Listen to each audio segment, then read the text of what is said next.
to say something about the book that you have recently published called Many Roads Travel. I think that we have a display in reference to that. Why don't you talk about that book and some of the things that you feel that are associated with that? Yes.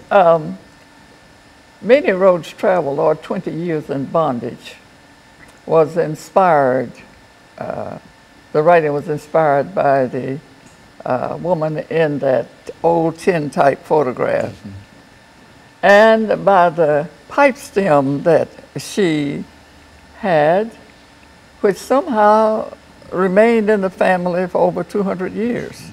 That pipe stem is older than America. It belonged to this woman's grandfather. In the 1970s, when I became very much submerged into genealogy, I did research in North Carolina, where this woman, we first find her. And that journey took me to the shores of Africa. The book is historical fiction, which means it is a creative reconstruction of events, people, and places.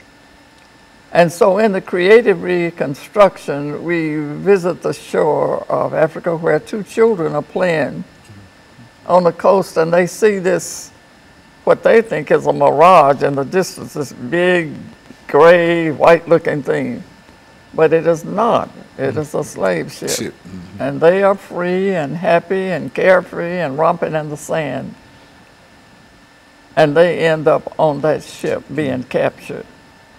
This story takes the reader across the Pacific Ocean and onto that ship where, according to the Kirkus Book Review, the whole book is filled with hard truths and is a heartfelt read. I don't think you could find a writing that would be more intense and informative than this 6 weeks trip that this young woman endured on to Baltimore,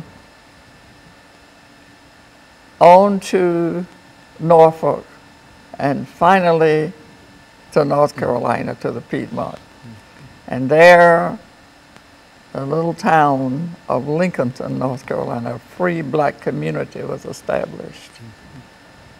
And this young girl becomes a woman, and she is married, and she and her husband, Jake, reproduce this Pleasant Lane.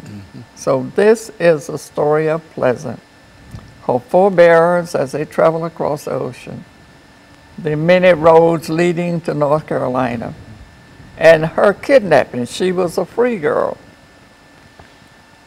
on her way to take that pipe stem to the Lane's tobacco shop.